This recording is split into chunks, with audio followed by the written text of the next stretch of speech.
guys, meron tayo na encounter dyan na mama. Ayan siya, nanghingi ng tulong sa akin na naubusan daw sa ng gasolina. Sabi ko wala akong cash. Sabi ko check ko na lang kung meron akong cash na makukuha or kakaawa kasi sa Fairview pa siya daw uwi. So lapitan natin to at bigyan natin siya ng kahit 100 siguro cash na yun sa kanya yung panggasolina niya. So tayo lang mag-drive para tulungan natin yung tao na nakangailangan. Kawawa naman. So meron tayo dito 100. Bigyan natin.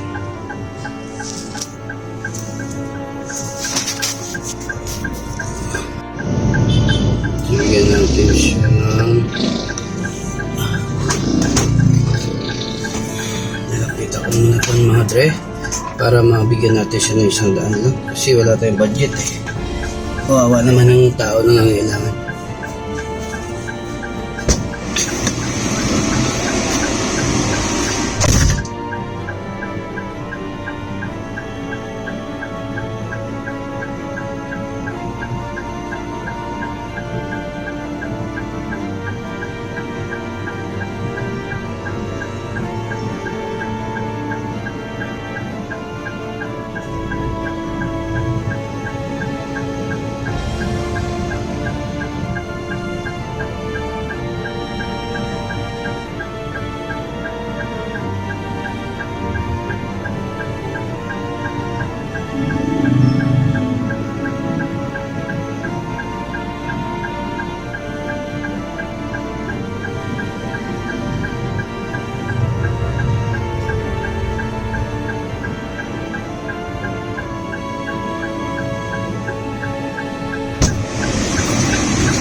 So yun mga dre, nabigyan natin siya ng tulong at ayun siya, nagpagasta siya doon sa loob. Ayun, may gas station kasi dyan sa gilid.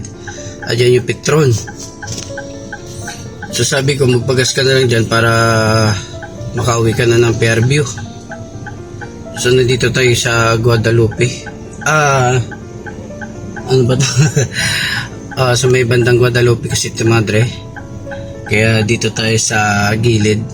May natid ako dito. Sakto naman na pagdaan ko nanghihingi siya sa akin ng tulong. Siguro naman makakauwi na siya at makakapagastos sa kanyang gasolina.